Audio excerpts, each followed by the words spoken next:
Assalamualaikum warahmatullahi wabarakatuh. Teman-teman, kembali lagi di channel YouTube saya, Khairun Imam. Nah, ini ada video yang sangat luar biasa, yang sangat menarik untuk kita simak bersama-sama di mana Bapak Prabowo Subianto, Presiden terpilih Republik Indonesia yang akan dilantik insya Allah tanggal 20 Oktober nanti, membuat seisi ruangan DPR menangis.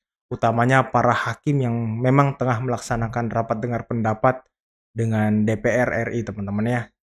Ketika itu, Bapak Sufmi Dasko menelpon dan menghubungi Pak Prabowo dan Pak Prabowo langsung memberikan paparan dan sepatah kata dan mungkin sebagai apa ya, tindakan dalam menyelesaikan persoalan secara taktis dari Pak Prabowo Subianto. Dan ternyata di luar dugaan teman-teman. Semua menangis, semua puas dengan apa yang dikatakan oleh Pak Prabowo Subianto. Oke, sebelum kita masuk ke videonya, jangan lupa like, subscribe, dan share. Dan tanpa perlu berlama-lama lagi, mari kita mulai videonya berikut ini. Hakim, mohon izin bicara Pak.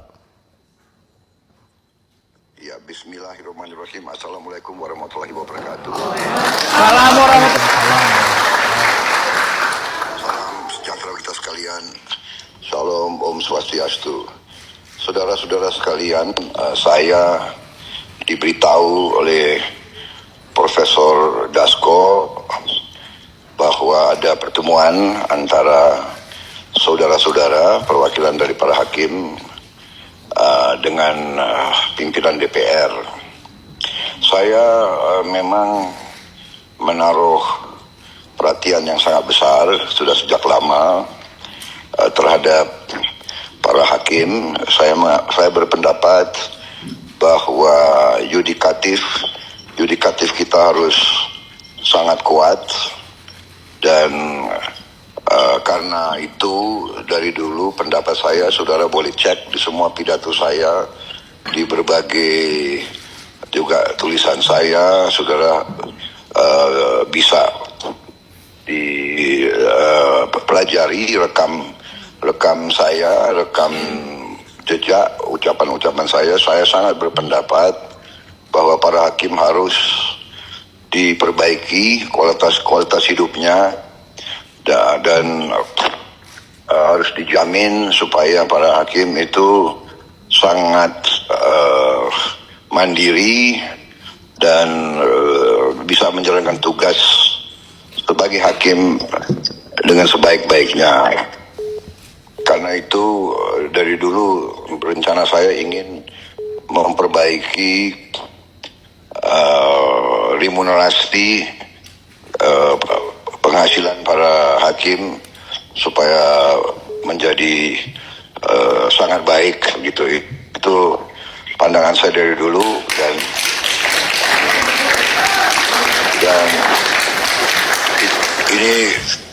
ini bukan janji karena kampanye sudah selesai, jadi saya tidak perlu janji-janji, tapi ini adalah keyakinan saya. Jadi saya minta para hakim sabar sebentar, ya kan? Begitu saya memang menerima estafet, saya menerima mandat, dan saya menjalankan, saya benar-benar akan memperhatikan para hakim karena supaya negara kita bisa hilangkan korupsi, para hakim yang tidak boleh bisa disogok, para hakim yang tidak bisa dibeli, para hakim harus terhormat, para hakim harus mendapat perhatian dari negara, penghasilan yang memadai sehingga dia punya harga diri yang sangat tinggi dan dia tidak perlu untuk cari tambahan. Itulah tekad saya, itu keyakinan saya. Untuk itu saya mohon bantuan saudara-saudara. Marilah kita bersatu, kita benahi negara kita. Kita yakinkan semua orang, semua pihak, apalagi mereka yang menerima fasilitas dari negara, para pengusaha-pengusaha besar itu bisa bayar pajak, bayar kewajiban mereka dengan sebaik-baiknya. Kita semua harus bahu-membahu. Yang kuat bantu yang lemah, yang lemah kita harus bersatu. Jadi negara kita sama-sama akan bangkit, sama-sama akan makmur. Saya kira itu para hakim yang saya hormati, mohon sabar. Saya Saya juga kaget saya mendengar kondisi kalian, tapi saya sudah merencanakan bagaimana kita memperbaiki kondisi kalian. Saya kira itu dulu sementara, ya, saudara-saudara. Pada saatnya nanti saya bisa minta waktu untuk saya bisa mungkin tetap muka dan bicara langsung sama saudara-saudara. Tapi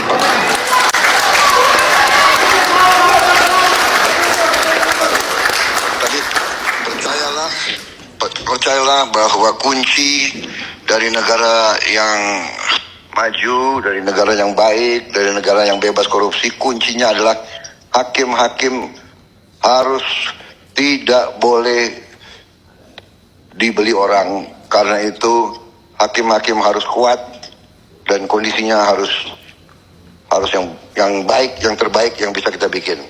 Itu tekad saya. Sampai saya mengatakan apa yang saya pelajari dari luar negeri itu dari segi protokol kenegaraan, Lord Chief Justice dari Inggris itu berjalan langsung di belakang kepala negara, di belakang raja, jadi di depan Perdana Menteri. Berarti itulah demikian pentingnya mereka memandang yudikatif.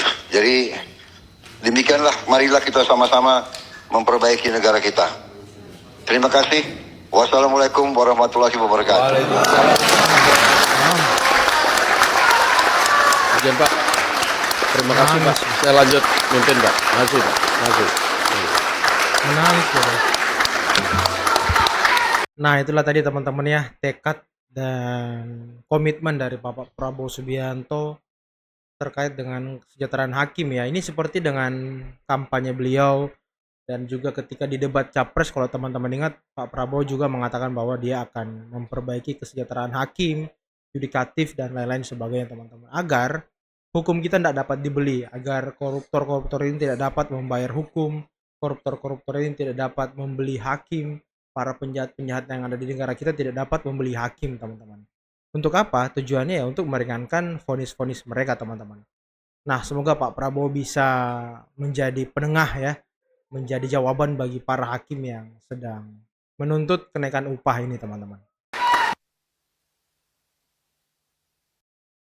Saya terus terang gini, cukup senang melihat composure atau kesabarannya Pak Prabowo sejak debat Pilpres sampai sekarang ini. Cukup sabar menghadapi kritik-kritik yang vulgar dan kadang-kadang dengan cara yang lucu juga, humor ya. Itu cukup bagus. Saya kepengen ini bertahan terus. Ya, bagi saya yang penting adalah begitu presiden baru dilantik, itu berarti memang ya ini etik dan adab dan fatsun politiknya adalah berarti pagi menyingsing, pagi yang baru, hari yang baru menyingsing dengan matahari yang baru. Dan tidak boleh ada matahari kembar di dalam sebuah negara. Itu berbahaya, Rosi, berbahaya sekali, mengganggu banyak hal. Jadi semoga pengertian seperti ini kita miliki sebagai bangsa oleh para elit-elit juga di elit politik kita difahami ini sehingga pemerintahan Pak Prabowo bisa berjalan dengan cukup baik. Tetapi Pak Prabowo juga menghormati mantan-mantan presiden sebelumnya. Ini kalau terjadi akan merupakan legacy yang sangat besar dari Pak Prabowo ke depan, dan legacy ini sekarang sudah disiapkan pancang-pancangnya oleh Pak Jokowi ya dengan cara merangkul semua pihak ini. Ya, kita berharap itu terjadi itu. Dan saya diberitahu bahwa ini adalah mungkin rapat terakhir bagi Komisi 1.